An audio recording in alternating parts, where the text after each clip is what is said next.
ஸ்ரீரங்கம் நம்பெருமாள் தெப்பத்தில் எழுந்தருளி பக்தர்களுக்கு சேவை சாதித்தார்.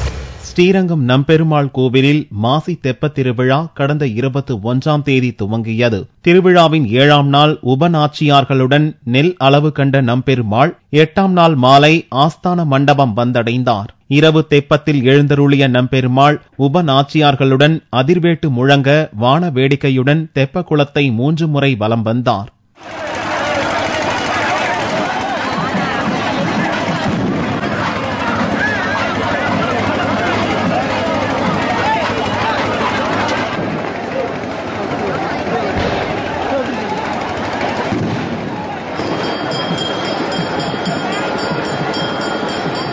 இந்த மாசி மாதம் நடக்கிற உற்சவத்தில் 10 நாள் உற்சவம் இது.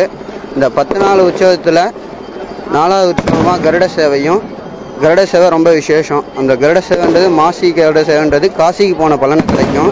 வெள்ளி கருடனில் வருவார் பெருமாள்.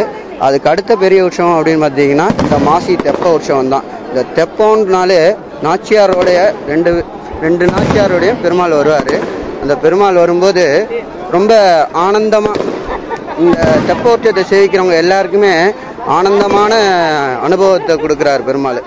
ஆயிரக்கணக்கான பக்தர்கள் ரங்கா ரங்கா கோஷத்துடன் பெருமாளை தரிசித்தனர்.